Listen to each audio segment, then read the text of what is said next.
The agenda for the module 5 is to find out why should we be managing the project scope, difference between the project scope and the product scope, and then comes up the different processes which are starting from plan scope management, collect requirements, define scope, create WBS, validate scope, control scope. Okay. So let us start with understand why do we manage the project scope.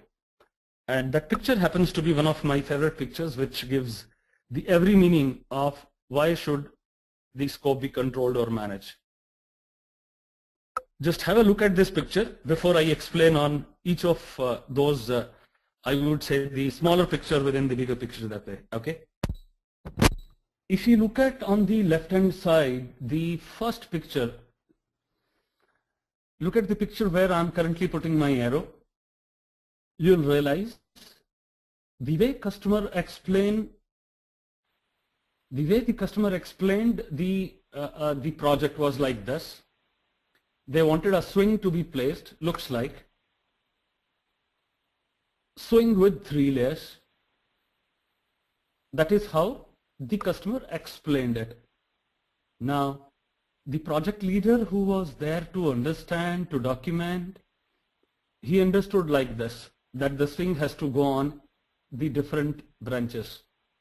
You look at the customer here talks about a same branch and 3 layering here. However, when the project leader was understanding it, he thought it is going to be on 2 different branches.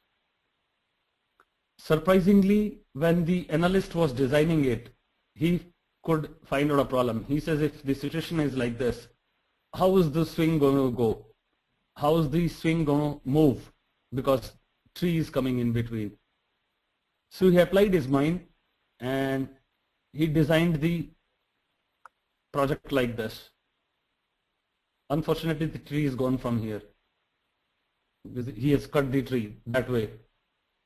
If I move on to the picture number 4, the programmer could not understand that correctly, and that's how what programmer has done. Then it was the turn of the business consultant, and you look at how the business consultant described the situation back to the customer. And this looks like a business class seat of a flight, you know.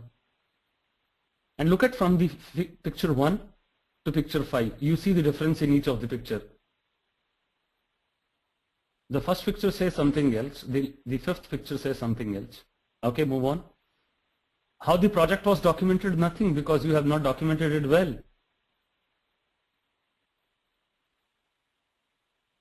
What operations installed? When the operation team was doing an installation, you were surprised that they could not know what to do. How the customer was billed? Of course, everybody is pretty much good in doing a billing to a customer. So they did a billing like this. How was it supported? Because anyway the tree was cut down, so you can expect what kind of support it would have led to. And surprisingly, if you look at the last picture here, you will be surprised what customer was actually requiring in.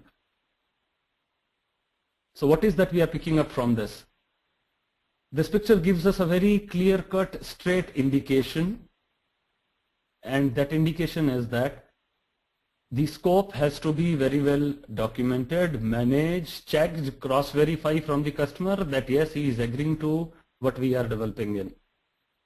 That's the message which I wanted to register with this picture. And the problem what you will be able to notice with this picture is that the one main thing which is missing is the communication, the feedback between the two team. The feedback between the two teams is something which is the missing in. If customer was communicating it like this, why is that project leader has not asked questions? Why is that he has not drawn a picture and confirmed, taken a confirmation from customer? He could have shown this picture to the customer and taken a sign off. Sir, is that what you are looking at? No. Since you have not taken a sign off, you have not taken a kind of a confirmation. And now what will happen is, consider this as an actual scenario of a software development and realize what will happen when you are trying to deliver the project. I don't think you will get your payments. there are chances that the organization also gets blacklisted because this is what you delivered and they ask something else. So whatever customer is demanding or asking, you must cross-check, cross-verify, ensure you understand it correctly, and wherever there is a need, you check up with the customer that way. Okay, so this is what is I feel like grossly missing in this chart. So that is something I would call that as a great learning here which is happening, but that should not have been the way ideally. That should not have been the way. You agree with me? So when we move on to the project, we must realize the scope has to be pretty well documented, and surprisingly what is more important for the scope is that document what is not covered in the scope. So documenting what is covered is important and good, but at the same time document what is not covered is, I would say, carrying little more weight is that way. Okay, let me move on from here. We move on to the first process of the project scope management, and this process is plan scope management. In plan scope management,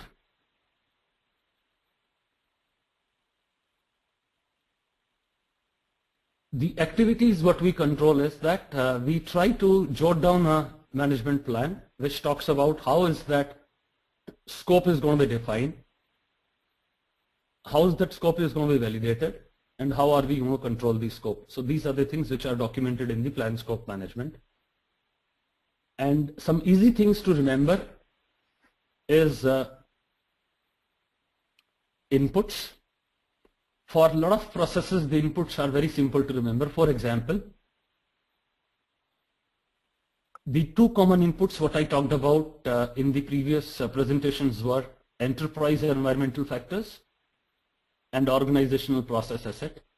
And I told you that these are very common inputs from the purpose of the initiating, the planning, and the executing kind of input processes. So you will realize that these are very common input to most of the processes in the first three process groups. Then we move on and we move on to the other inputs. The other inputs is what is available by now as the project charter. Because charter will give us the broader scope, so we must understand what this broader scope is all about. And that is where there is a need of a charter as a document here. Then comes project management plan. Since we are going to be writing down the scope of the project, so project management plan has to come handy. And how the project management plan comes in is that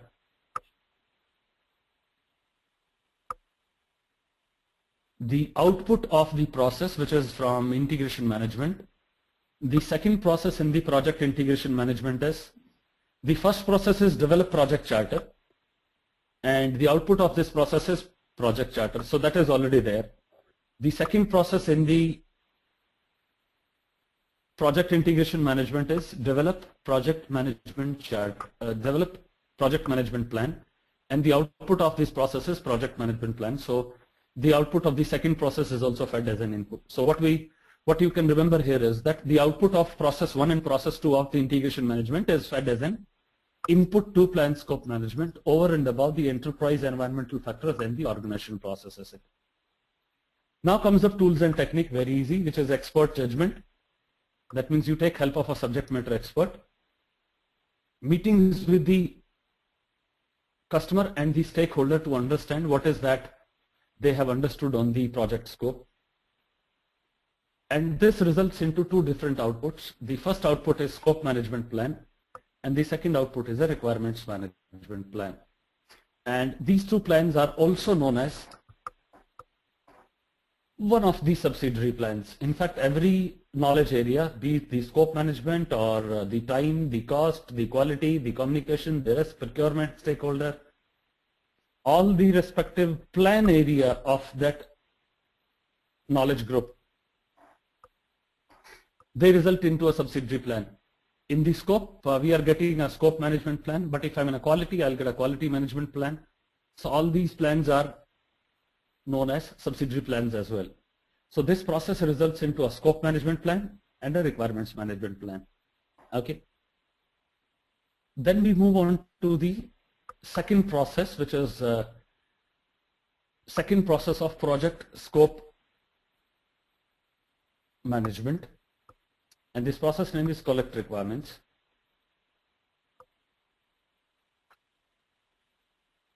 If you look at on the inputs of the collect requirements, you'll realize that the output which we just produced, which was scope management plan and requirement management plan, that output is actually fed as an input here.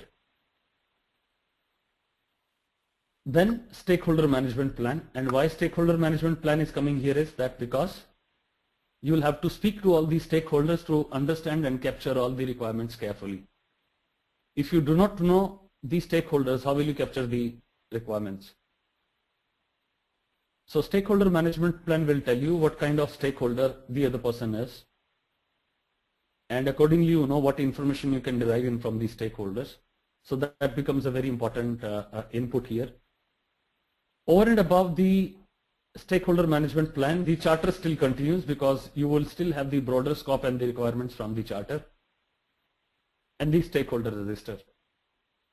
So stakeholder register and stakeholder management plan, these two are very important documents from the collect requirement stage.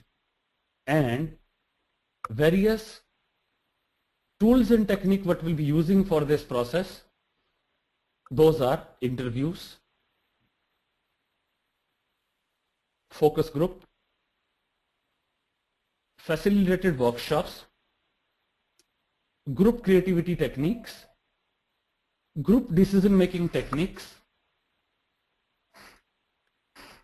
questions and the surveys,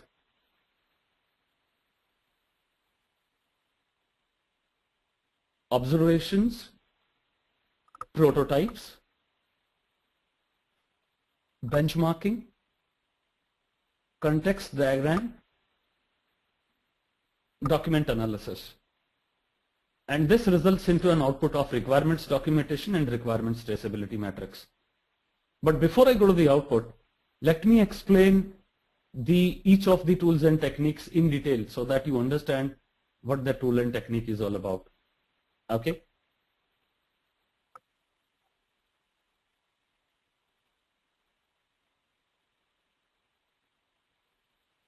Let me first start with the interviews. Interviews, as you remember, as you know, is the pretty simple of the other inputs. Interview is that you try to get into a kind of a face-to-face discussion if possible, with you raising a question and the other person is answering it. So that's one of the tools and techniques, and it is basically, I would consider the interviewing as the questioning. You'll be asking the questions back to the panel, and the panel or the individual person will be answering it one-on-one, and that is where you'll be recording each of the inputs. You'll be taking a note of the input, what is being talked about finally that way. Okay. Then comes the focus group. Now focus group is something which is, I would say, a selected group of people whom you feel like that they are the right audiences for asking all those questions. So this decision of who is going to be in the focus group is very clearly known to the project management, and he would know it better that who's the right stakeholder for him that way. Okay.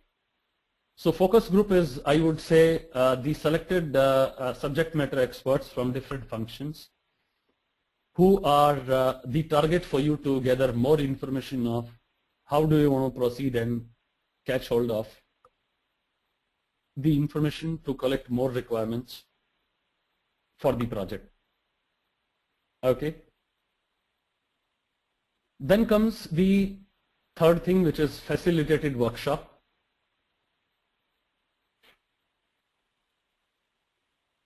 The facilitated workshop, when we talk about that there is a facilitator who conducts the workshop, and you give a theme in advance. Before you start the workshop, you give a theme in advance. And that theme majorly focuses on This theme mainly focuses on what is that we are supposed to derive the output. So what are the questions, what are the topics we are going to be discussing at. So a theme is given in the beginning, and then team is asked to collect the requirements. So that is what is called as the facilitated workshop. That means that is facilitated by a facilitator. So you are being given a topic by the facilitator, and facilitator itself guides you how to talk about on going ahead with all the details. And you can also consider the facilitated workshop as the workshop which includes cross-functional stakeholder who have different perspective on the project as such. Okay, and since it's a facilitated, so you can understand in your mind that this is managed by a moderator or managed by a facilitator who brings in the discussion with the stakeholder on the subject and arrive at the consensus. Okay.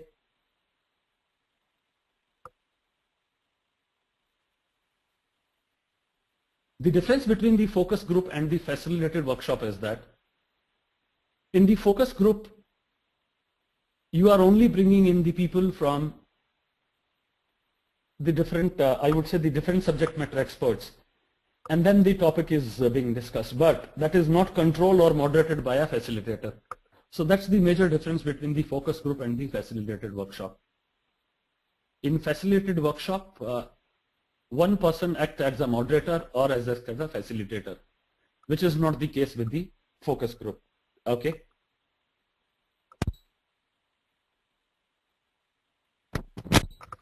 Then comes in the group creativity techniques. In group creativity techniques, what we have is technique which are known for, I would say, the brainstorming, and the various group creativity techniques which I wanted to share with you. Let me open up a separate file and give you the detailing of what are the other group creativity techniques.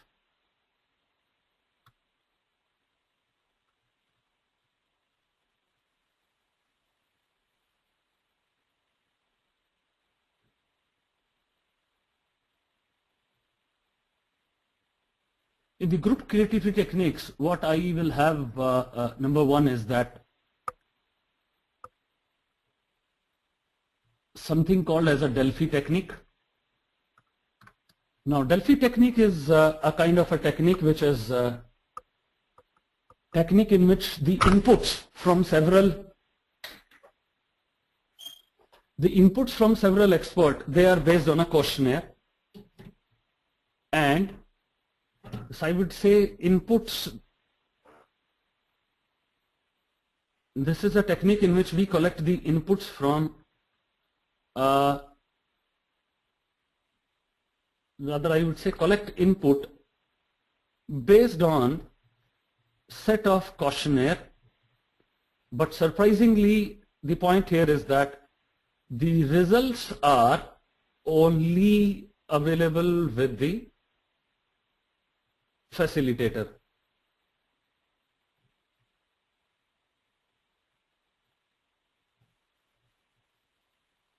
You do not want their decision to be influenced, and that is the reason I'm talking about that the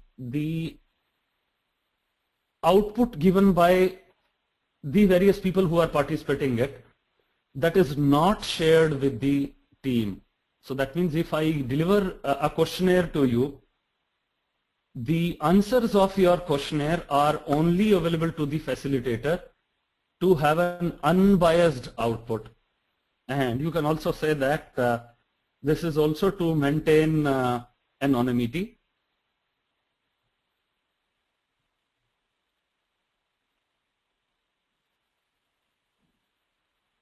Okay, so that's the first technique in the group creativity. The second technique in the group creativity technique is known as brainstorming. Brainstorming, as you know, is a I would say a simple technique which helps you to basically generate and you want to collect multiple I would say feedback or multiple ideas. So brainstorming means you want to discuss on a topic and you want people to talk about it, and you will capture what they are talking about on that particular idea. That is what is called as a brainstorming. In the brainstorming, whatever the feedback is being given by any of the person, that feedback is known to everybody. So it is not that like in a Delphi technique wherein we do not share the feedback or the results with the other participants. In brainstorming, they are pretty comfortably shared with everybody else. And that is where the brainstorming happens. You talk about a topic, one person gives an idea, the other gives a feedback, the other gives an idea, the first person gives a feedback. Okay. Then comes another technique called nominal group technique. Nominal group technique, I would say, is an advanced brainstorming technique.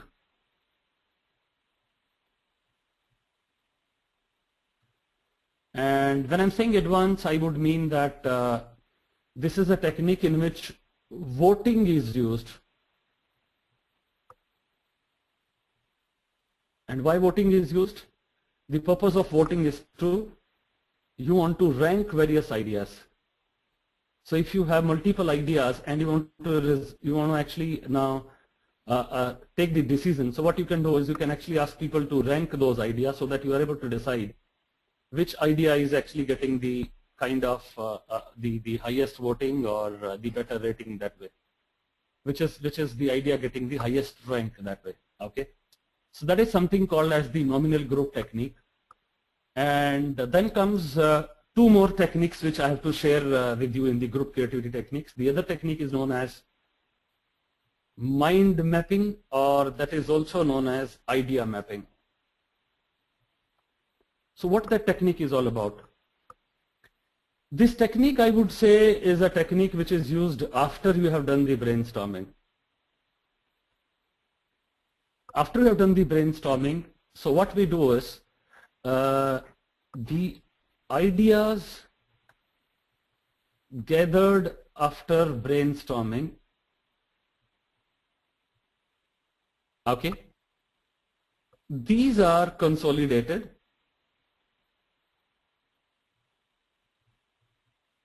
and these are consolidated on, I would say, single commonality and differences.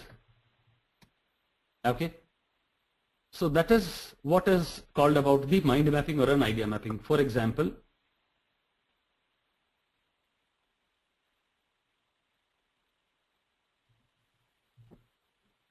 if you had been getting the feedback from two stakeholders on the topic of say he talks about a topic and the first person says the scope has to be controlled, second again also says yes, the scope has to be documented, third again says yes, you must also document what is also not covered in the scope. So basically what you will look at the commonality is that everyone believes that scope has to be documented. So that's a feedback coming in from all the people. Okay. So when you are actually picking up the ideas of various scope related items, what you have done is you have picked up the all items pertaining to the scope and you have placed it everything at the same place and you have written, hey, that's common about the scope what everybody is asking, and that's a difference of the opinion what people are talking about. One person says we should not do this thing about the scope. The other says no, we must do this thing about the scope. So all the areas which are positive for that topic, the topic was say project scope management. See, the topics which were positive, we have written down that as a commonality. That means which is where everybody is agreeing to. So those items were written on one side of the screen. The other side of the screens we have written down the points of differences. So that is what is called as a mind mapping or an idea mapping. And then comes up the fifth technique in the group creativity techniques, and this technique is called as the Affinity Diagram. And let me give you a little more details about this. This is also known as KJ method. And you will be surprised why KJ method. Why? Because This is developed by a Japanese whose name was Jiro Kawatika. That was the Japanese name.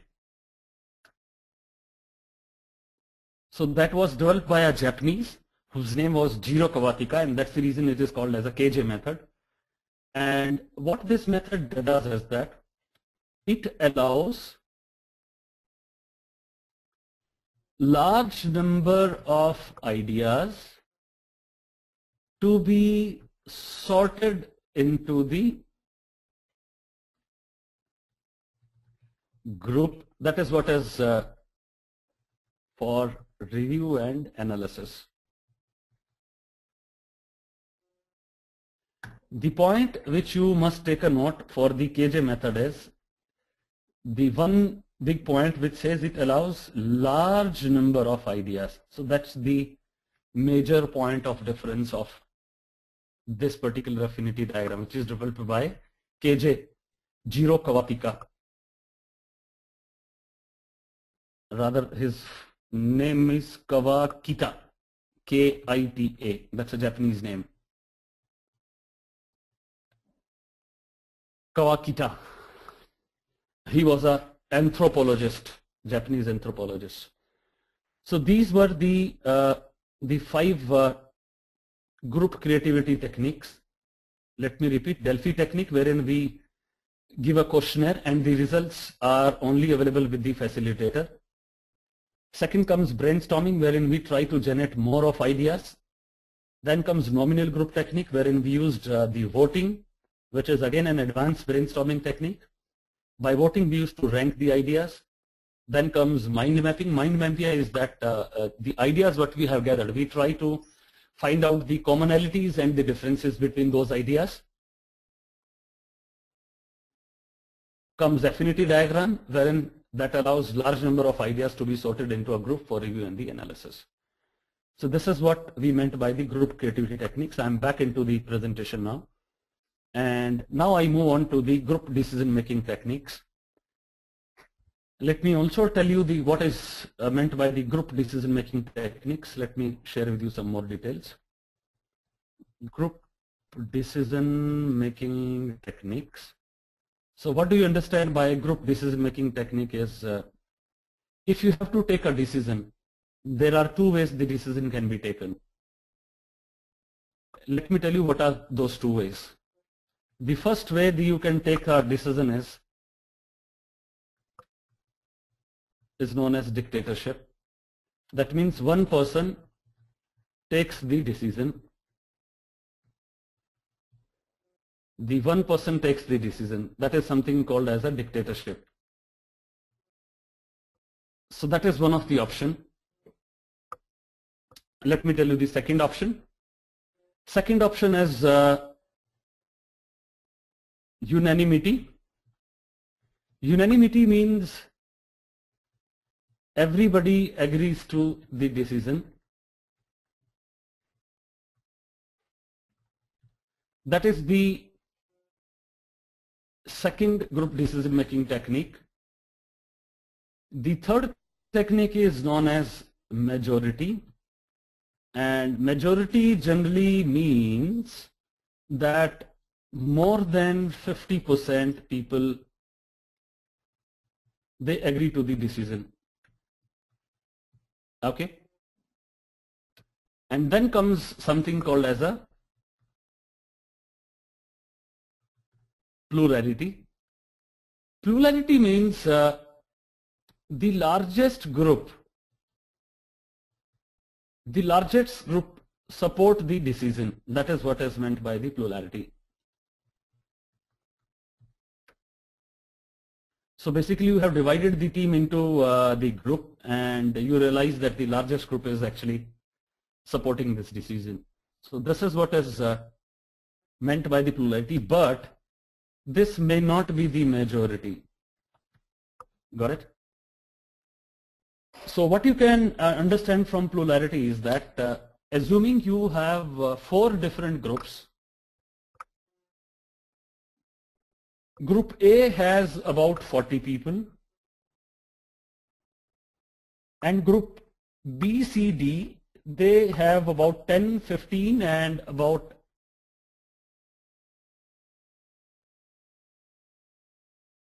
25 people. So 4 groups. First group has 40 people, the second group has 10, third has 15, fourth group has 25 people. There are 4 groups, and you realize that the group which is having the 40 people, they are deciding that, hey, this is going to be my final decision.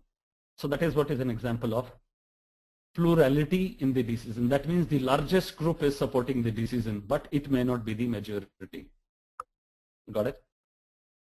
So that is what is called as the group decision making techniques. So what I shared with you is that I shared with you the group creativity techniques, and I shared with you on the group decision making techniques. Okay.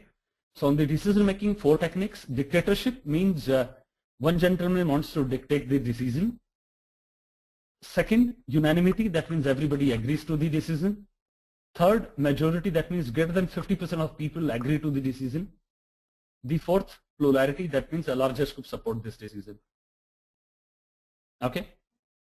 With this, I move back on our presentation. Now you are very clear on these 2 new terminologies of the group creativity techniques and the group decision making techniques. And let me move on to the questionnaires and surveys. Very easy for you to understand on the questionnaires and survey. This is used when we have a large group of individuals and we wanted to seek their input that way. Observations. Observation is very effective requirement gathering technique. The observation means you want to know the purpose why the end user, how the end user actually uses the product and how the job is getting accomplished. There are a lot of times when the observation is done along with the customer at the customer site.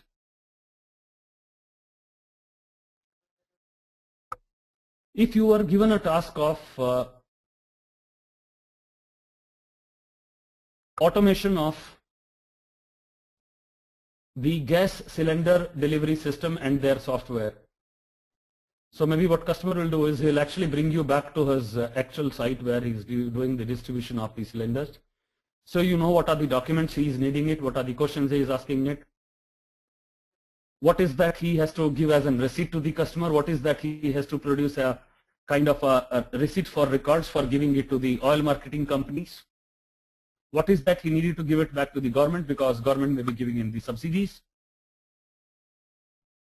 So there are various documents what the respective customer will have to produce. So while you are doing your observations, you are at the site, you will take a note of all those requirements very clearly because you remember that picture. What picture I'm talking about? You remember this picture. If you miss on recording the requirements clearly, then it will land up into producing some other result. Okay. So then comes prototypes. Prototype is something a kind of a mock-up model. That means a kind of a very similar model, but more of a virtual model, I would call it. This is also called as a working model. That is what is called as a prototype. For example, a lot of builders in the construction industries, when they have to build a product, when they have to build a kind of the building, if a builder is supposed to construct a 25 towers high-rise building, what he does is that he prepares a prototype. That means a sample design, a mock design. And a lot of time you'll realize when you visit the builder, he would show you that prototype as a design, saying, sir, on the left-hand side we have this, on the right-hand side this is this. So that's a model which he's going to generally place it in his reception. That makes the concept and things a little easier for people to understand and correlate. Okay, on my left this is going to be there, on my right this is going to be there. And when they place that prototype, they also draw various other related things. For example, the directions. For example, the landmarks which are there on each of those nearby areas.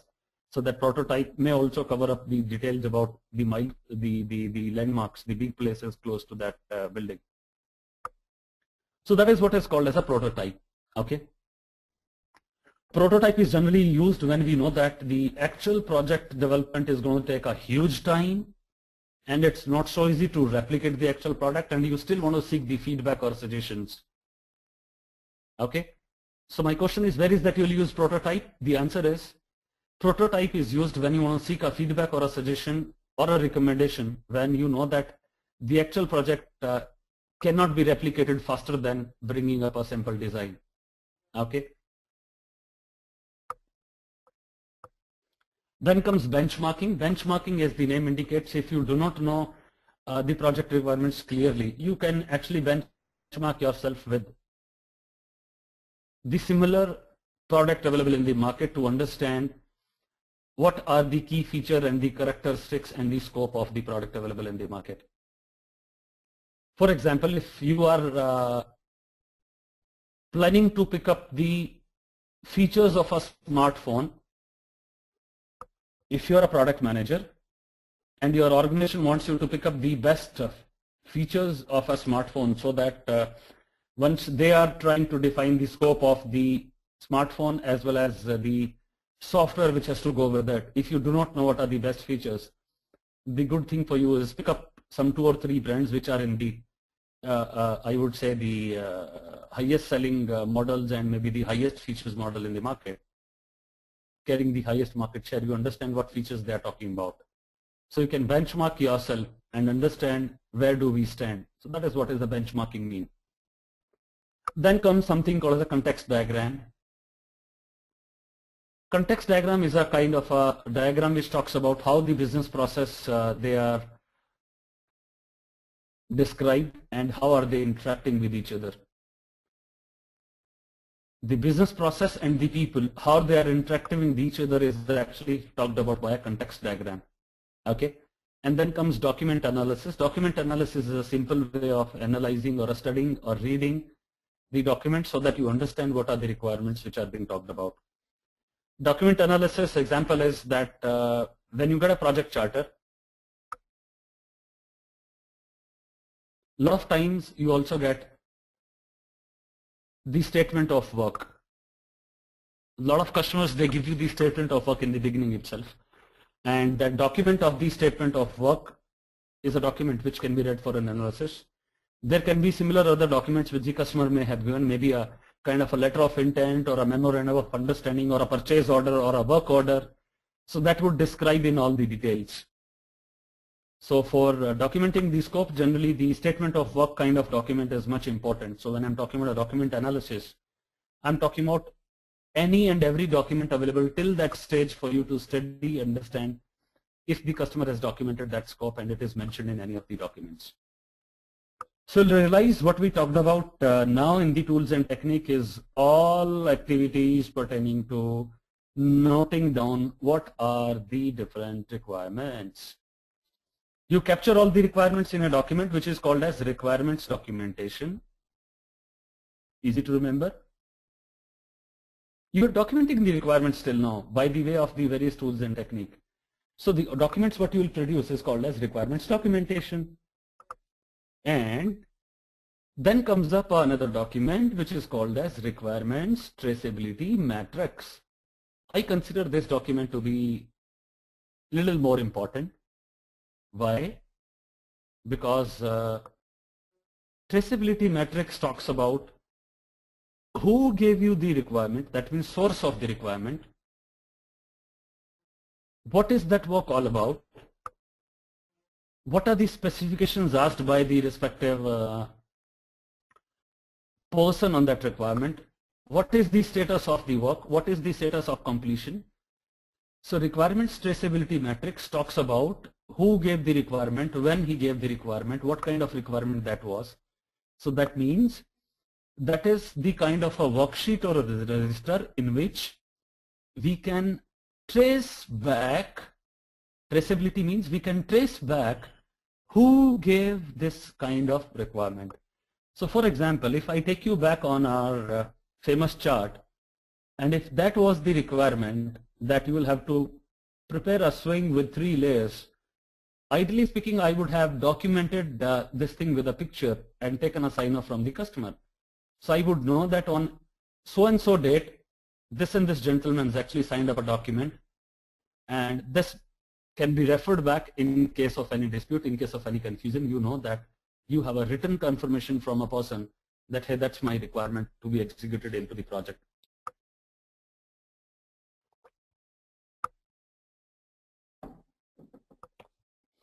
Got it?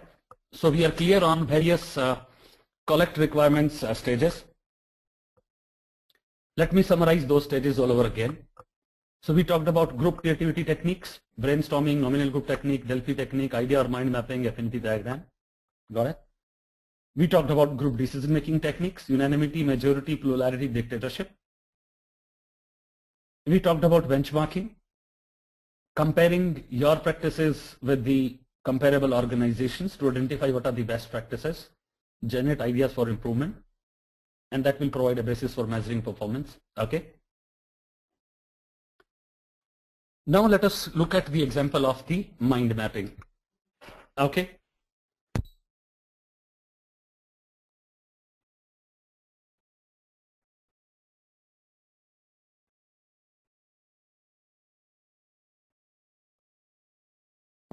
In the mind mapping, what I shared with you was that the ideas which are gathered through the individual brainstorming are consolidated on a single map to reflect the commonalities and the difference. Now let me look at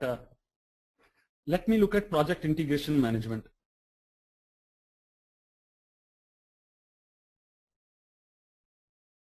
Now, if I look back on the project integration management, that was one of our project integration management was one of our knowledge areas what we discussed, which is mentioned here in this diagram. Now, there are 6 processes of the project integration management. The first is the develop project charter. So the items which were falling under the project charter were all put into this category, which is there on the right hand side, the top side of the screen. And we know these are the items which are project statement of work, business case, contract. So these 5 items are grouped together and they are grouped together as an input. Then there was another document called expert judgment, another activity. So this was part of the tools and techniques. The third was output, which was part of project charter. So what we have done is the items which were common to the develop project charter, we have sorted them out. We have kind of put together all the ideas on the map. Now look at whatever ideas people gave it. All ideas were put onto a single page, and then we could find out what were the commonalities. Like we realized that the first 4 items were the items of the input, so the commonality was an input. If I move back on the lower bottom portion, right hand side of the chart, you look at my cursor. The items which are mentioned, the blue clear here, we realized that these items were the items which were part of the, the commonality between them were the output. Realize all of them were part of the output of a process, and the process was known as direct and managed project execution. So that is what has now give you an indication of what the mind map was all about. Then I talked about a context diagram, and I told you that context diagram talks about how the people and the business processes are interacting with each other. That is what is meant by a context diagram. Look at, you have IT staff, you have software installation and process going on. So you will evaluate the software, people will respond to your request. You will have some vendor who will supply you the software, you will receive some request from them. So that's how you have to interact with the people. So various job or the task what you have to do, during that task you will relate with the various people. So why this is important for us to understand? The reason is very simple. If you know who are the people coming into the play, you will know what are the requirements of those people. And our purpose of the context diagram is to take a note of the requirements. So if I know that I am supposed to receive a request as a part of the approved vendor process, and I need to supply or I need to receive the software from the vendor, so that means I know what are the requirements I would have from the vendor, what are the requirements what I will have to the vendor. Okay. So you will know the interactions, and that is where you will be pretty much on the track to note down the inputs for collecting the requirements, and that was the main purpose of the collect requirement activity as such. Okay, pretty much clear? Now I'll give you an example of the affinity diagram. What we learned into the affinity diagram was, let me repeat the understanding. I told you this is developed by a Japanese, which is whose name is Jiro Kawakita, and this method is also called as the KJ method. So what we have done is we have collected a large number of ideas, and then we have sorted those ideas into the group for the review and analysis. So what we have done is that in the beginning, look at on the left hand side on the screen, it says brain writing sheets. So when we're doing the brainstorming, we took a note of what are ideas people were trying to give at, and we generated some 6 brain writing sheets. Brain writing sheets means the sheet when we were doing the brainstorming, people were giving those ideas. So what we have done is we have just taken a note of the idea, whatever idea was coming in that point in time, we have taken a note of this diagram. On the left hand side, when we were writing down, I was not worried on the categorization or the sorting. I was only trying to take a note. One sheet filled up, I took up another sheet, I filled up the another sheet, 3rd, 4th, 5th, 6th. So maybe I prepared some 6 sheets on knowing what are the ideas coming in, because I wanted the ideas to flow in, and I never wanted those ideas to get disturbed. So these were the ideas which came in, and I had jotted on all the ideas. Now, as a part of the affinity diagram, what I am now going to do is I have started sorting down the idea based on the group. So I realized a lot of ideas were pertaining to something called as a planning aids. So I started picking up one each, or maybe more than one ideas, and I'm now trying to prepare a group. The first group I prepared is called as planning aid. The second group I prepared is known as audio quality.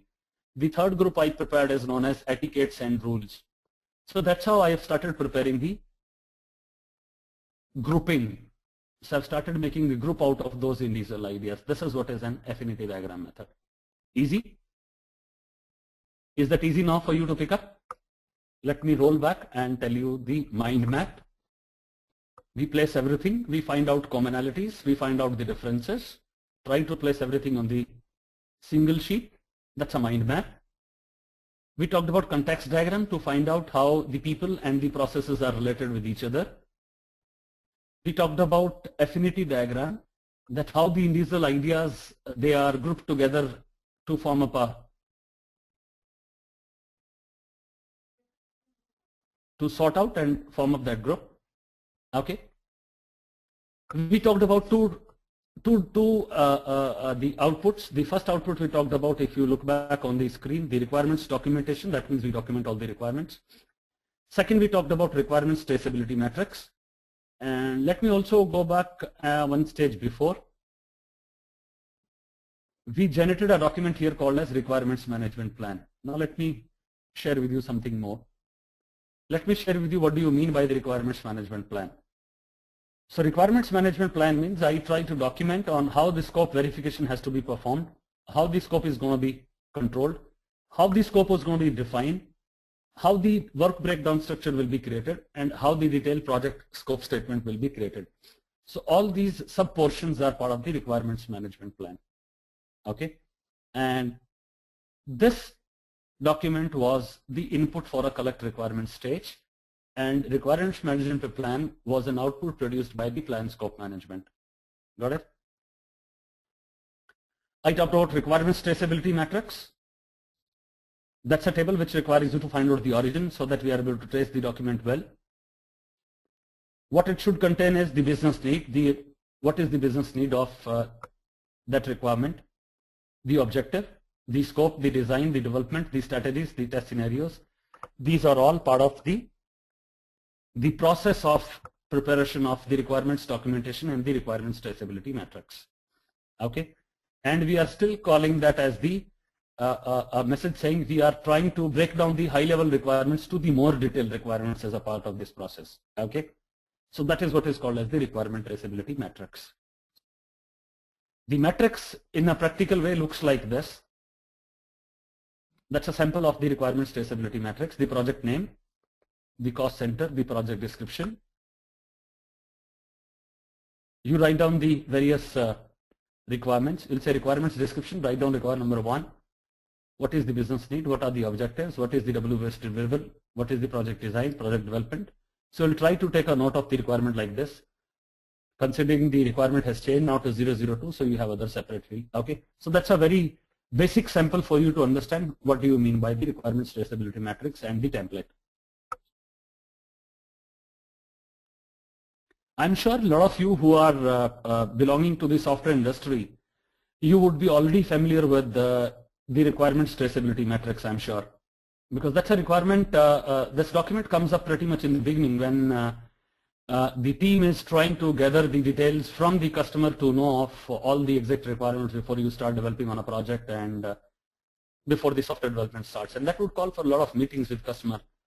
The team leader and a lot of subject matter experts, they travel down to the customer or the customer comes down to your place, and then you try to basically conduct a one-day workshop or a two-day workshop to gather all those requirements.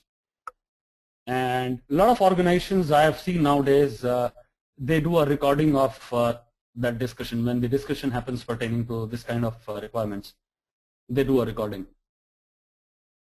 Okay? Clear?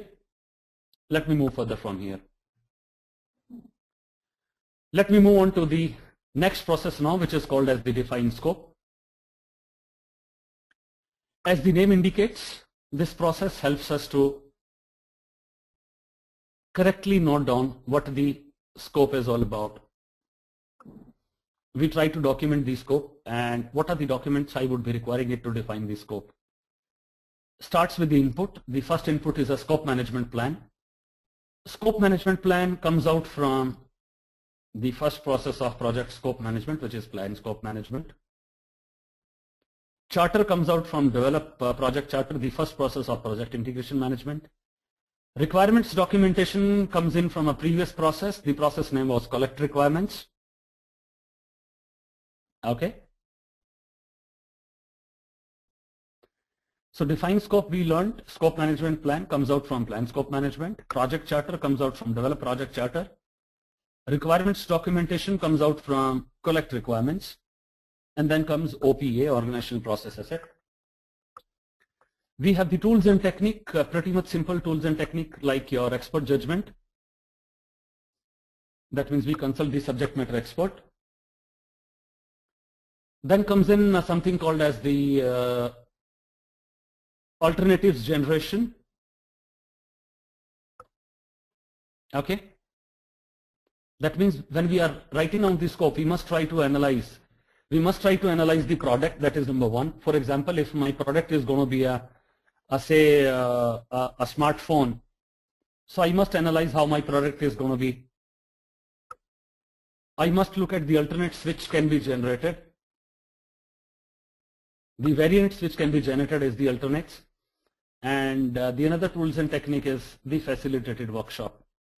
I told you the facilitated workshop would mean that the workshops which are primarily conducted with the help of the moderator or the facilitator, and he is the one who controls and who controls the workshop so that the consensus is arrived.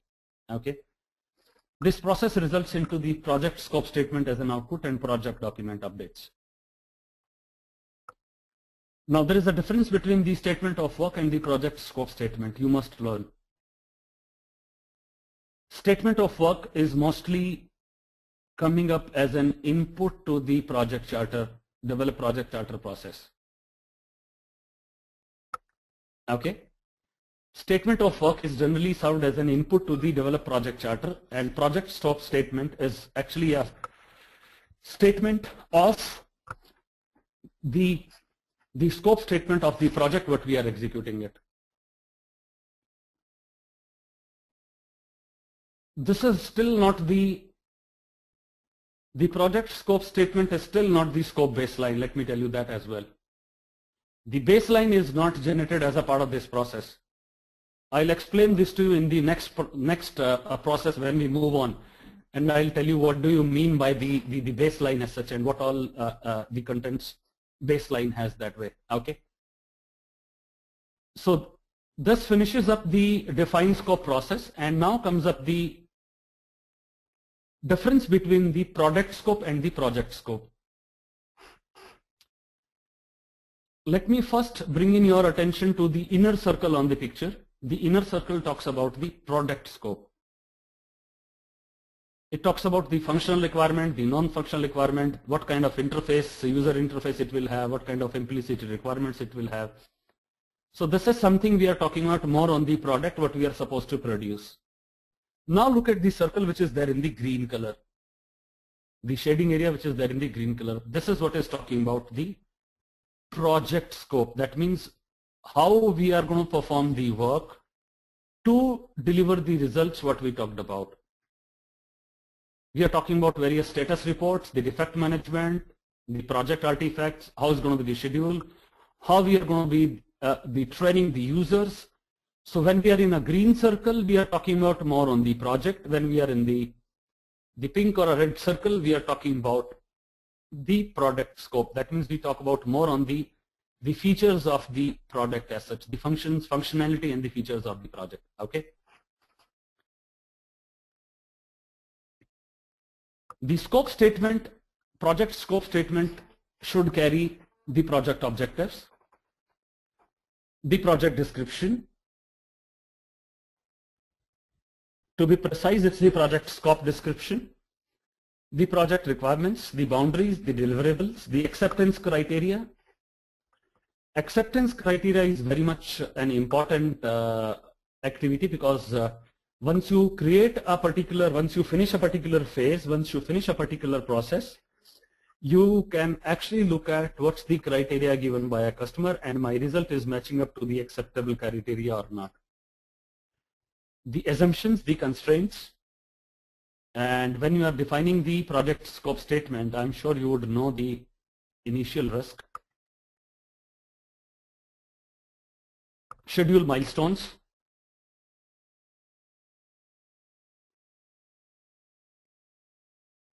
initial project organization, you know what organization is there at that point in time.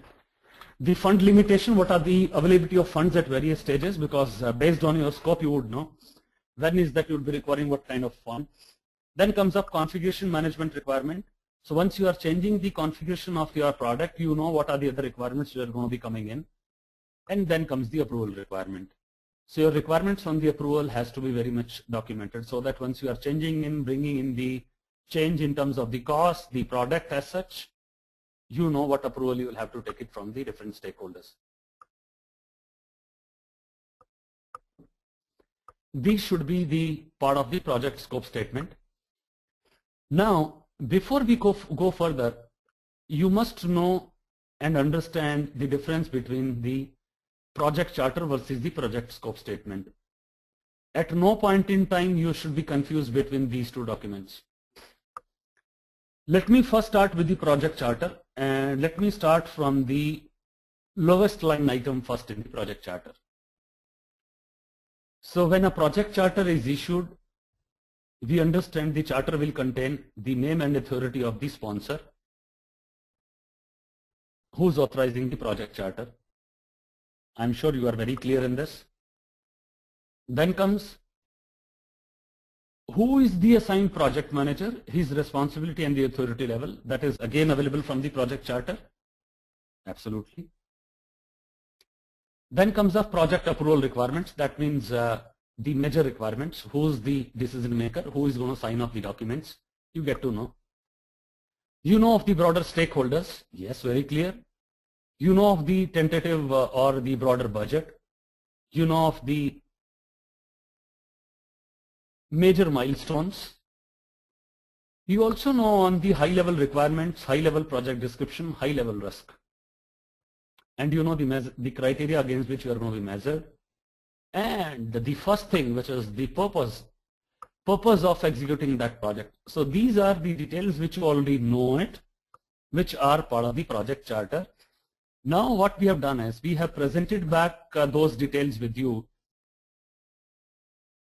in line with the project scope statement so that you understand the differences between these two. Now the project scope statement is a progressively elaborated document. That means the detailing of the scope has been done pretty much in detail vis-a-vis the details which are the high level details in the beginning. And these high level requirements are now pretty much in details talked about here. We have written down the acceptance criteria. We have also written down the deliverables, what we are going to be delivering it, the exclusion, the constraints, the assumptions. So that means project scope statement is a much detailed document when we talk about on the scope, and it is only related with the scope. The scope statement document is not talking about the authority, the project manager, the stakeholder, the budget and stuff. No, it is not talking about all of the things here. It is very clearly talking about more to do with the scope and stuff. Okay. Now we move on to a very interesting topic of this chapter, which is the work breakdown structure. I have shared with you the portion of the work breakdown structure when we were discussing the module 3, when we were discussing of various knowledge areas and various process groups. I remember some of you have asked the question saying, what is that we meant by the WBS and stuff, and that is where we have got deep into it. So today when I'm actually trying to cover up this topic again, I think it would be a kind of a refresher for you because you have already seen some of those WBS structures already. So let me first talk about what is that which is covered in the WBS.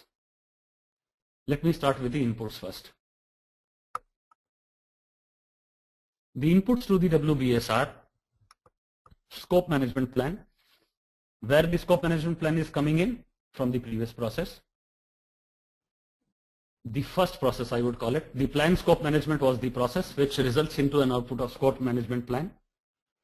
Second input, which is a project scope statement, which just came out from the defined scope. The process was defined scope. The third input, which is requirements documentation, was an output of collect requirements. You also know this. And then comes our two standard inputs, which is enterprise environmental factors, which is EEF, and OPA, which is organizational process asset. Now the tools and technique which is going to be very important for creating the work breakdown structure is the technique known as decomposition.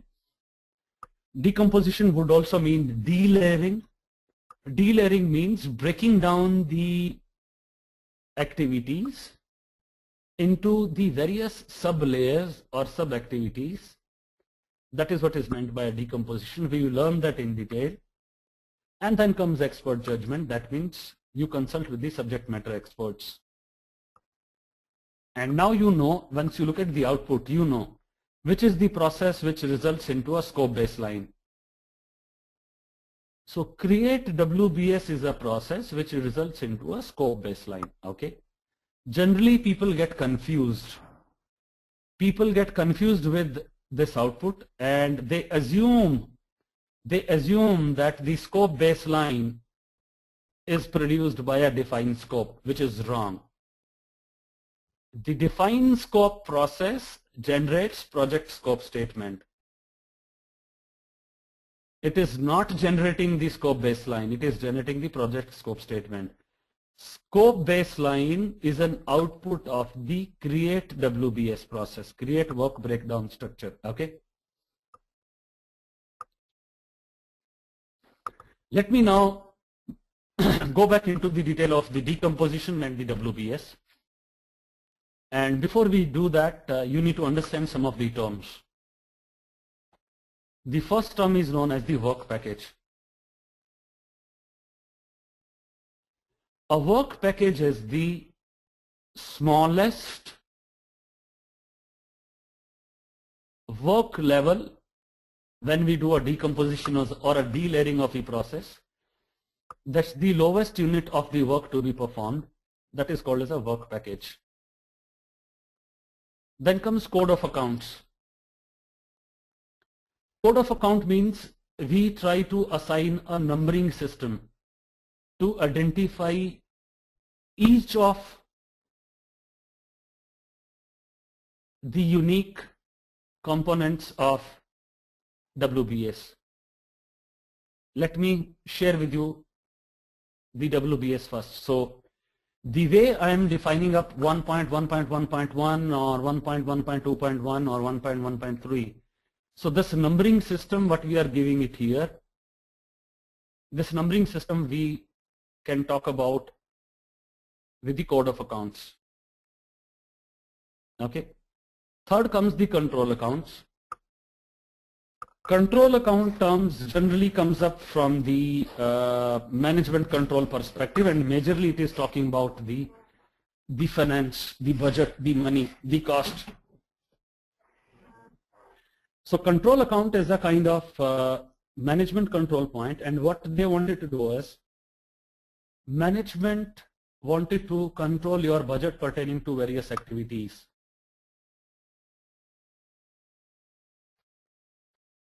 So what they wanted to do is they wanted to define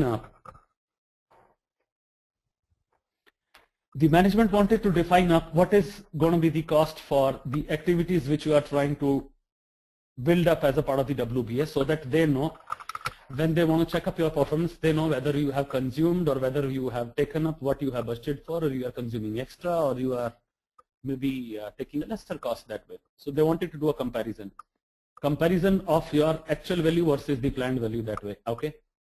Then comes planning package.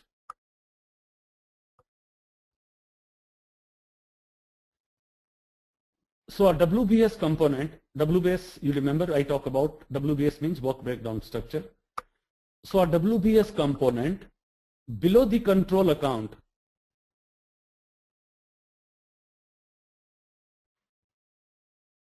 with some known work content but without the detailing is known as the planning package. And then comes the rolling wave planning, and I told you rolling wave planning means kind of a progressive elaboration. That means as and when we progress through the project, the details are clarified in a much bigger details to us. So that is what is meant by the rolling wave planning. Okay. Now I share with you this diagram. This is known as the sample work breakdown structure. The name of the major activity here is called as the value management system project, and now this project has 4 major activities which are available to you in the screen in the blue color. You look at 4 blocks, 1.2, 1.1, 1.2, 1.3, 1.4. The first block says need assessment, second says standards development, third says system engineering, the fourth says project management. So this is the first layer of the first recomposition of the project what was being talked about. Then comes the second layering. And since the screen space was a little short, you will realize that we have shown a decomposition only of the activity number 1. And if you follow through this line, you will realize that the sublayering of the 1.1 is done here. And it says 1.1.1, 1.1.2, 1.1.3, 1.1.4. So that means we are decomposing this particular activity into further sublayer, and each of those 4 activities are further subdivided. And if I give an example of the 1.1.3.1,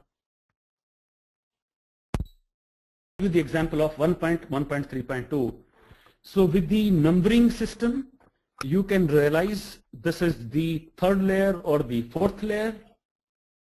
You can correlate that this belongs to which process. The process, for example, here is the 1.1. Now if I go back and talk about the control accounts and stuff, I talk about the control accounts pertaining to,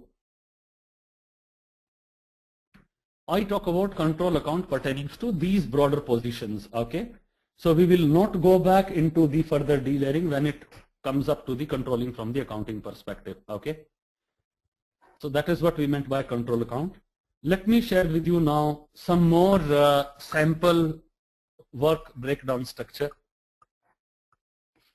That's another work breakdown structure which is from a software product release. But surprisingly, you will find out that the numbering which you have actually seen at the 1.1, 1.2, 1.3 has not been applied to this WBS as of now. So that is a job to be done. said the job is not yet completed, the job is yet to be executed. Okay.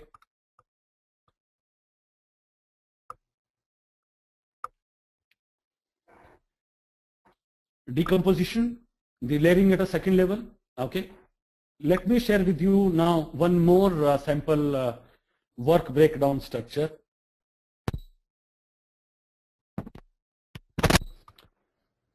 Look at the blue shaded blocks, which is the first layering: project management, training, data, air vehicle, support equipment, facilities, test and evaluation.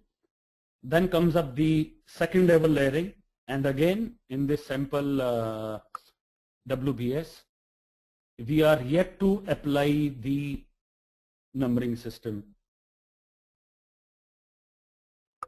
Now one point which you'll have to take a note is, let me come back to the now WBS, which was with the numbering. The point which comes back for the discussion is that to what level you can do a decompose. There is a thumb rule here. For doing a decomposition, there is a thumb rule, and the thumb rule says 880. 880 means a job not less than 8 hours, not more than 80 hours is the job which you can define in each of the work packages when you are trying to de-layer the job. Till such time you feel like the work is beyond 80 hours, you can actually talk about a decomposition and a layering up. You can do one more level of layering if you feel like you have still not been able to reach to the 880 stage. 8 hours, 80 hours, remember, not less than 8 hours, not more than 80 hours. If you follow that rule, that is what is the rule followed up for preparing the decomposition. Got it? Then comes up the second item, which is called as the WBS dictionary. We learned what is meant by the WBS. WBS was work breakdown structure. Now, I also talked about 880 rule, which means work not more than 80 hours, not less than 8 hours of labor for any work package. Okay. Now I'm talking about the work breakdown structure dictionary. So that is, I'm talking about WBS dictionary. So what do you understand by a WBS dictionary? Actually speaking, if I have to tell you the WBS dictionary, I will again move back on the slide 23, which gives us the indication of a sample work breakdown structure. Now, when I'm trying to create the decomposition, I'm trying to write down the activities with various layering. I am decomposing this to 2 level or a 3 level.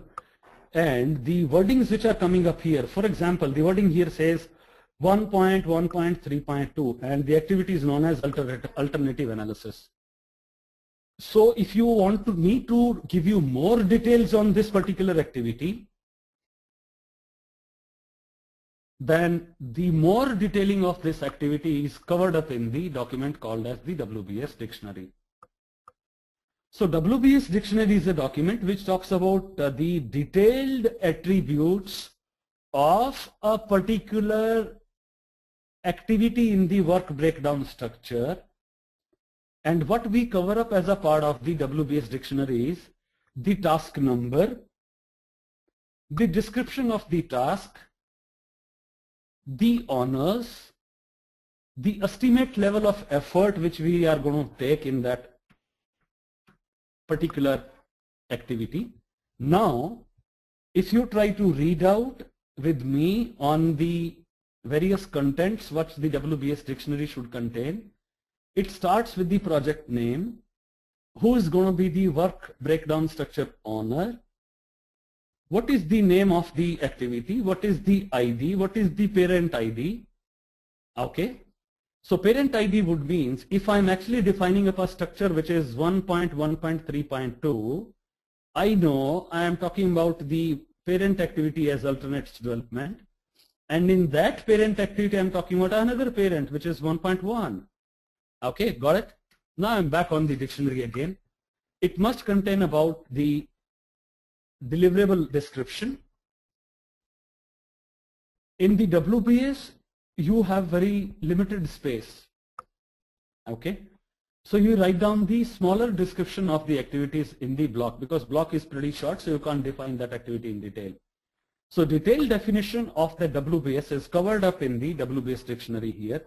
We also take down the various acceptance criteria, the assumptions, the resources assigned, WBS dependency, the tentative cost, and who is supposed to be approving this. Okay. So this covers up our WBS dictionary. That's a sample available to you for a WBS dictionary that at least it should contain the details which are being talked about. When is that you are going to start this activity? When is that activity is going to be finished? Okay. Remember one thing, the WBS, what you are creating it as a part of this process now, this becomes the basis of various other processes going forward from here. It becomes a very important document.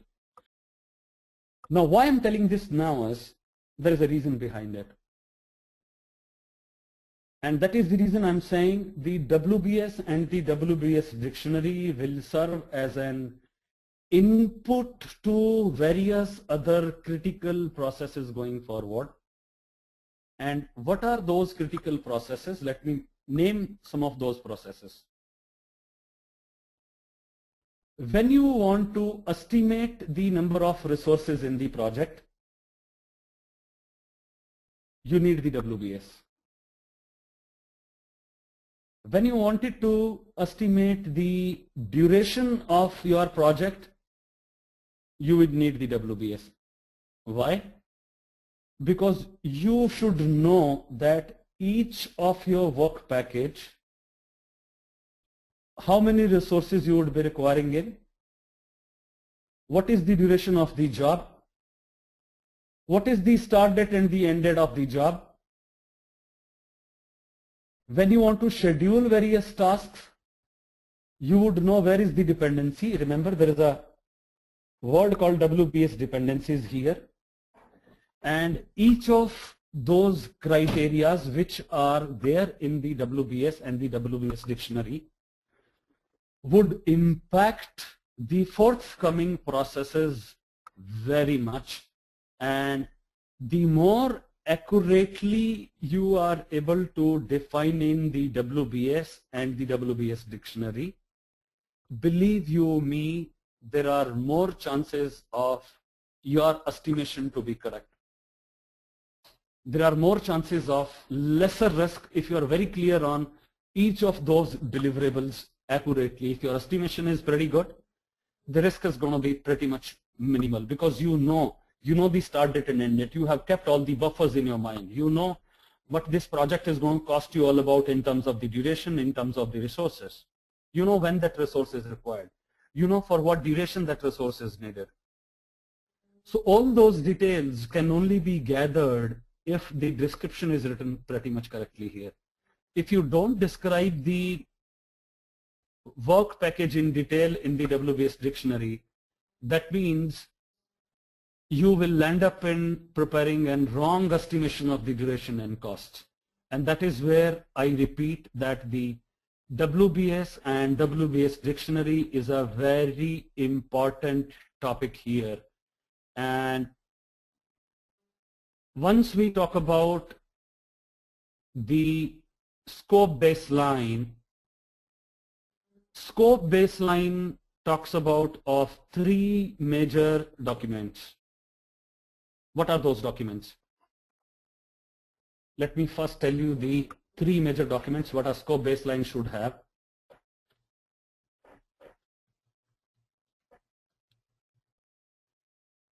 It should have, number one, project scope statement. It should have WBS. It should have WBS dictionary.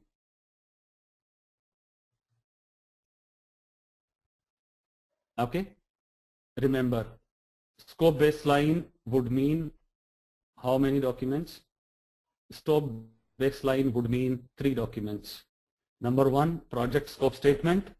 Number 2, WBS. Number 3, WBS dictionary. So when we move forward in the various other processes in the project management, if we are going to use the word as a scope baseline, so by default understand then the scope baseline means what?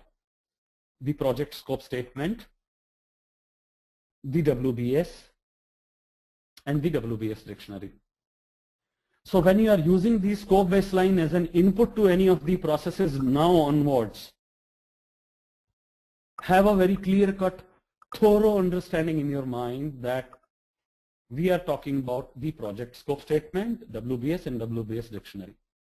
So when a word scope baseline is going to cover up, it will contain these 3 documents. Okay, I'll return back on the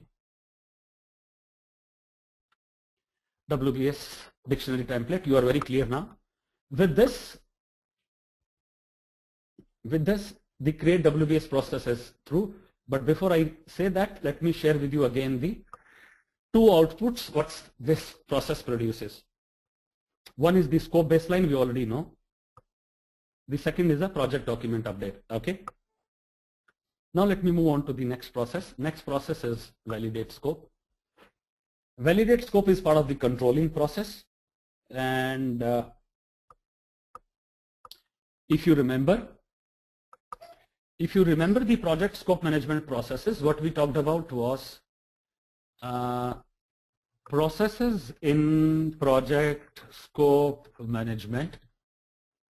What we talked about was, we started off with plan. I said write down plan, scope, management. Remember the 47 processes the way we had written down? And I gave you a term called de-seed. I said write.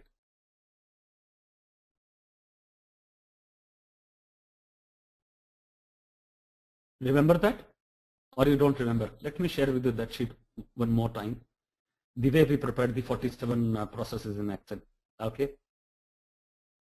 So once we prepared those processes, we talked about on 6 processes of the project integration management, the 6 processes of the project scope management. So today we are into the remaining processes of the project scope statement, and we talked about the CDC first. CDC was coming up into the planning, and ST was standing for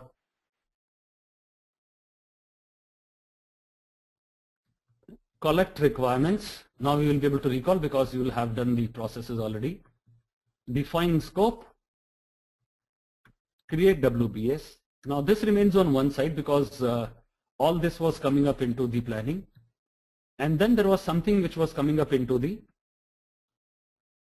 monitoring and control.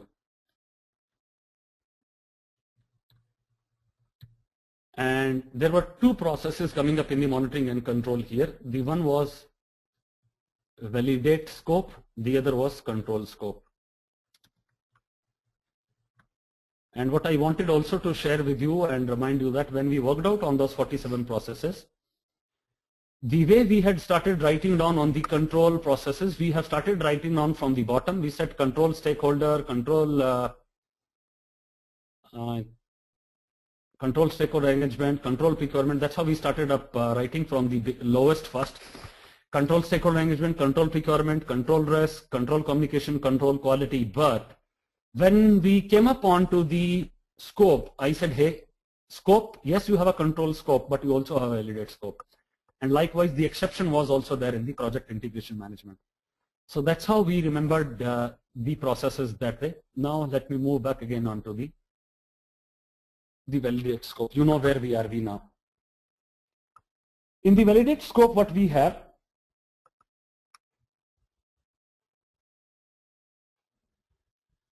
project management plan, which is there as an input, requirements documentation, requirements traceability matrix. Both the inputs which are on the requirements comes in from the collect requirements. The project management plan comes in from which one? Which one? Develop project management plan is a project management plan. That is the second process of the project integration management. Validated deliverables comes in from a different process. We will cover that later when we talk of the different module. The validated deliverables comes in from one of the execution processes, okay? And then comes work performance data. You remember, most of the processes in the monitoring and control generally have the project management plan and the work performance data as an input, okay? And this will result into an output of work performance information. And I also told you that most of the processes in the output of the monitoring and control, they will have a change request appearing in their output. They will have work performance information appearing in their output. And most of these processes would have the validated deliverables as an input and accepted deliverables as an output. Okay, that's something which is, I would say, the commonality between a lot of the monitoring and control processes. Not all, I'm saying lot of. Okay. Now comes up on the tools and techniques which are needed for the validate scope. Number one, inspection. You must inspect what is coming up and delivered to you as an output. Second, the group decision making technique, and you know the group decision making techniques very well. You have learned all the group decision making techniques, and these are dictatorship, one person takes the decision, unanimity, everybody agrees to the decision, majority, that means more than 50% people agree to decision, or plurality, that means largest group supports the decision. Okay, so that you already learned the group decision making techniques, and this results into an output. We know it, that accepted deliverables, change request, work performance information, and project document update. And I also told you why the change request is coming up as an input here, the output here, because once you start measuring and inspecting your results, you'll realize that a lot of results may not meet up your scope, and that is where there is a need for you to raise a change request. Okay. With this, I move on to the next process, which is the last process of project scope management. This is known as control scope. The control scope process, look at the inputs, and you'll be surprised if I move back a slide before and move back here. Look at the inputs are going to be the same. I'm again changing back between the validate scope and the control scope. Okay. The inputs, first input, second input, third input, fourth input. Project management plan, it is there at both requirements documentation, requirement traceability matrix, work performance data. Now the validate scope, if you look at, the only thing which is different between these two is that the control scope carries a organizational process asset as an input. However, the validate scope was carrying the deliverables, validated deliverables as an input. So that's the only difference between the two inputs of the processes. I'm back into the control scope now. Okay.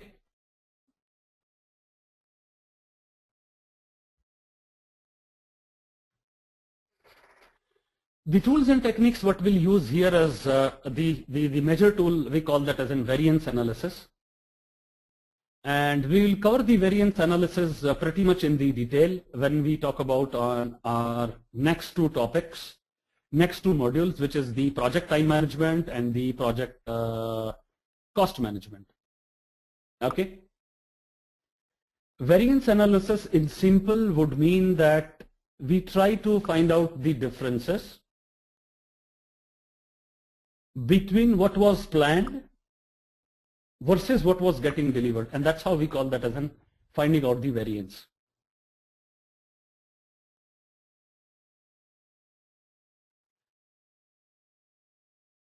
There are various variance analysis techniques.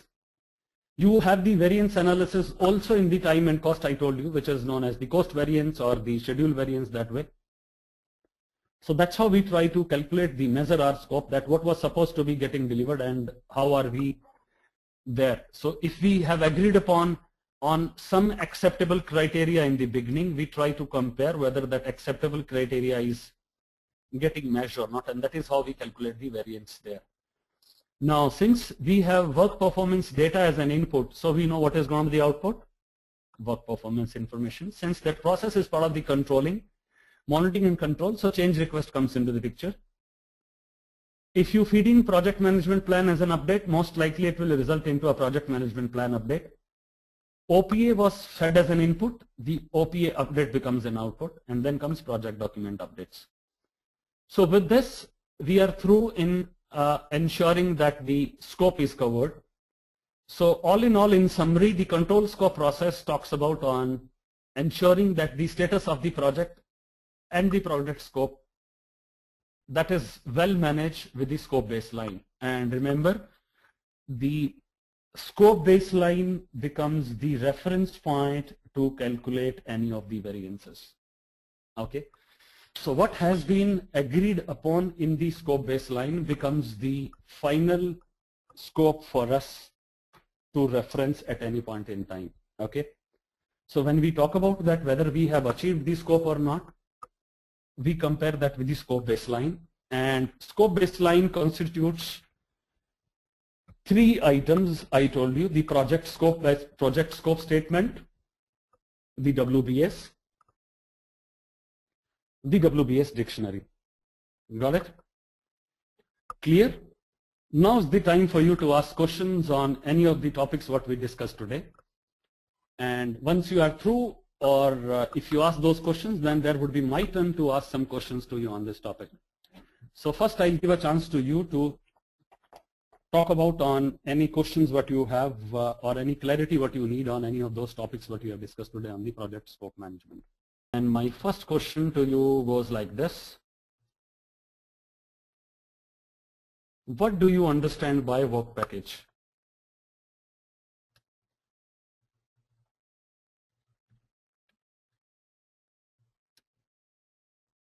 I'll give you the options to choose from. Option A, project charter document. Option B, description of work and attributes. Option C, a required level of reporting. Option D, a lowest level of work in WBS. So that's a question to you guys.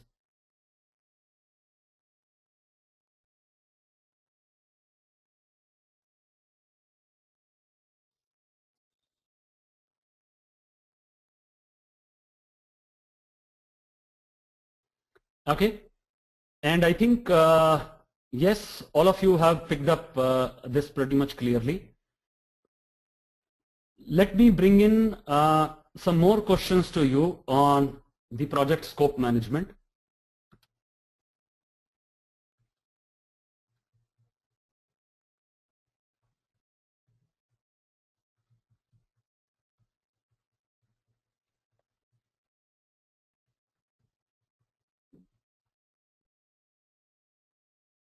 Which rule is generally followed during the decomposition? Option A, 90-10. Option 2 says 80-20. Option C says 8-80. And option D says 30-70. Which is the general rule which is followed during the decomposition level?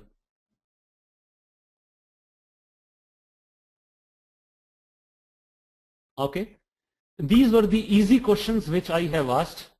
Now let me give you a little lengthy question. Okay.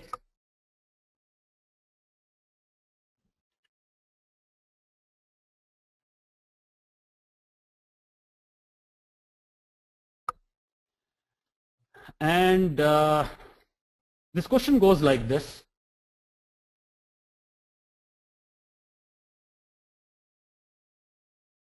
This question says, team at XYZ Corporation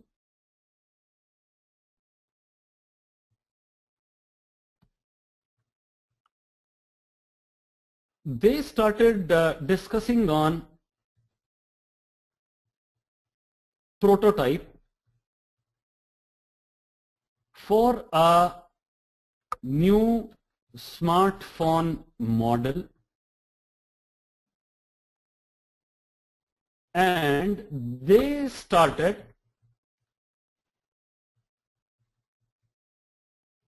ranking the ideas as per people voting. Which technique they are using it?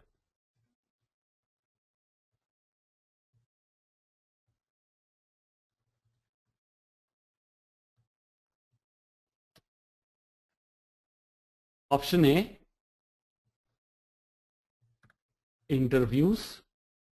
Option B, brainstorming. Option C, Delphi technique. Option 4, nominal group technique. Now, if you have understood the techniques very carefully, your answer should be correct in the first go. And let me share with you, the answer is lying on the same Word file, okay? If you are able to look at my screen, look at I mentioned, that's an advanced brainstorming technique wherein voting is used to rank the ideas. Got it? And now let me bring in one more question. This question, let it be little more tricky and lengthy, because all the other questions I believe was little, they were little simple. Now let me not give you a simple question. I want to complicate one question for you. At least one complicated question should be there. Let me see whether you are able to pick up my easy question. Sorry, the complicated one, but written in an easy way. You are working for Brigade Constructions.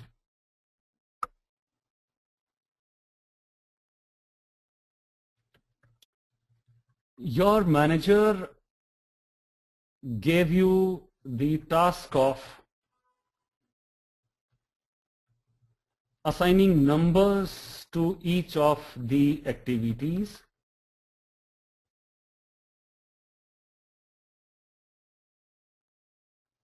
And question goes like this: which of the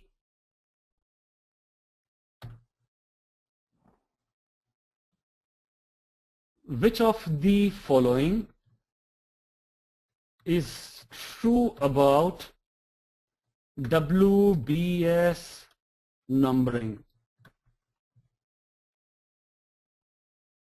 And the options are: A,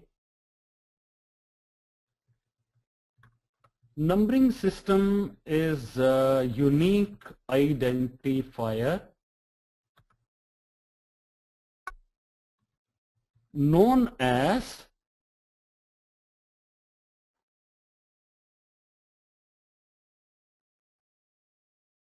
WBS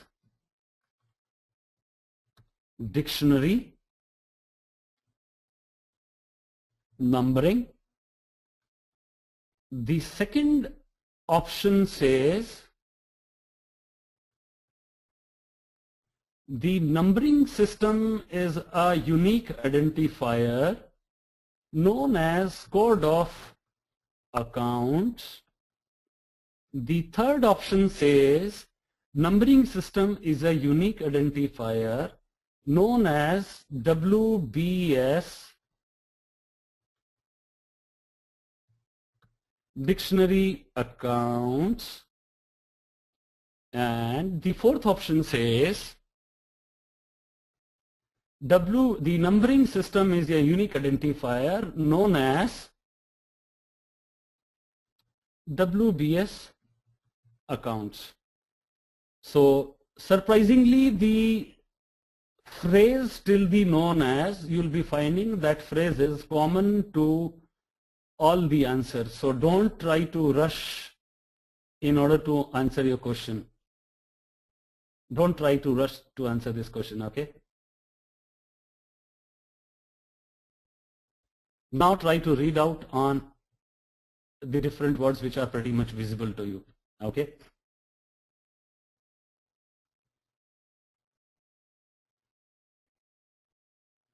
If you want some hint, I can bring you back onto the presentation and I'll go back to the WBS slides.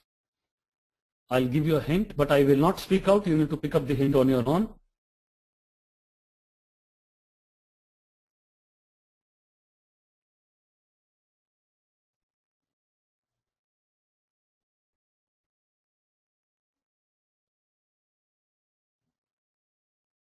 If you are able to read out line number 2, you will be able to get a clue of the answer what I'm talking about. So the answer is very clear, the code of accounts. So code of account is a word which we'll have to find out, which is very clearly the B. So B becomes our the right choice here. Okay.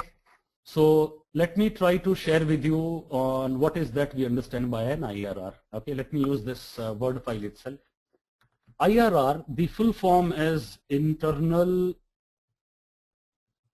rate of return. And if I have to give you the definition of the IRR, which I feel is needed, before I explain the topic in detail, you must know the definition of IRR first. And the proper definition, let me try to bring in the proper definition of IRR to you, and that is where we'll be discussing on the little details of the internal rate of return. But before I do that, let me first talk to you and put down the definition of IRR. IRR would means a discount rate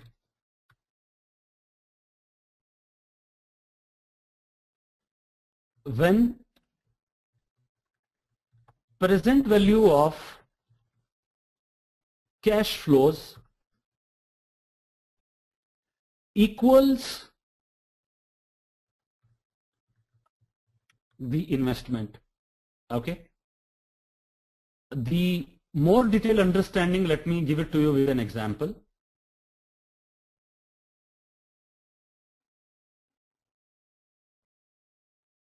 You invested $10,000. Let me take that as an example. You invested $10,000 in a business, and you realize that within the 3 years,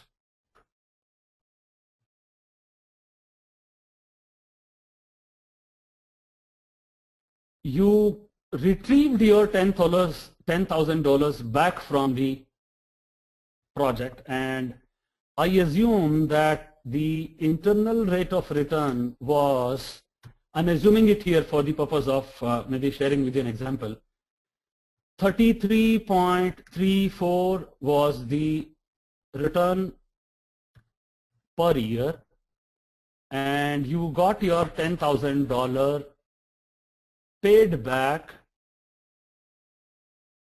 in 3 years flat. So if I have an example like this, then the internal rate of return becomes 33.34%. That becomes my IRR, and 3 years, that become my payback period. Okay, so the point, I would say the break-even point wherein I cover up my investment in a business, that is what is called as the point, and the rate,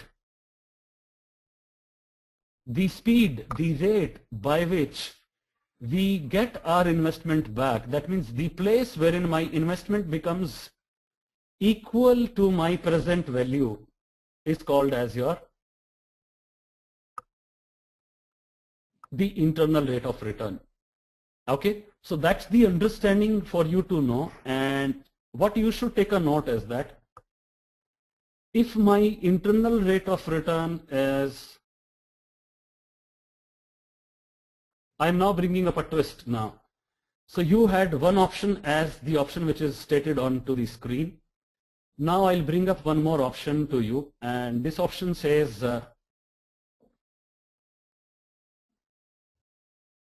so you have two options now on your screen.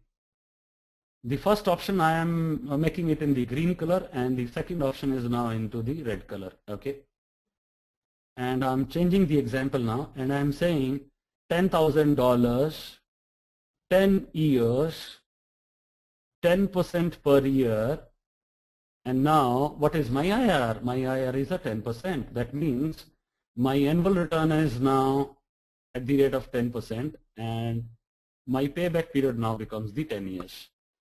Now if somebody asks you and say, hey, which project will you choose? A project with the higher internal rate of return or the lower rate of return? Now let me tell you something more here, and this would means there are places when people say, hey, the place wherein you have your net present value as 0, that is also they talk about as the level when your present investments meets the cash inflows. So this is also mentioned at a lot of other places. So this covers up basically our the IRR details. So higher the IRR, better it is. Now I'll tell you two things now. The two tips. Higher the IRR, better, and lower the payback period, better. So if you have to choose between the two, and if you are given an option of the payback period, always choose a project which has a lower payback period. That means if your invested money is able to come back faster enough, that's a wise project to be in if you have to choose between various projects. And if you choose the project with a lower payback period, automatically this is going to be the project with the highest IRR. Okay, because these two terms are pretty much related with each other. Got it? So that finishes up our chapter there, and that's how we are able to now. So with this, we bring this today's topic to an end, and I am sure you have a pretty thorough understanding on this topics that way. Okay. Thank you so much.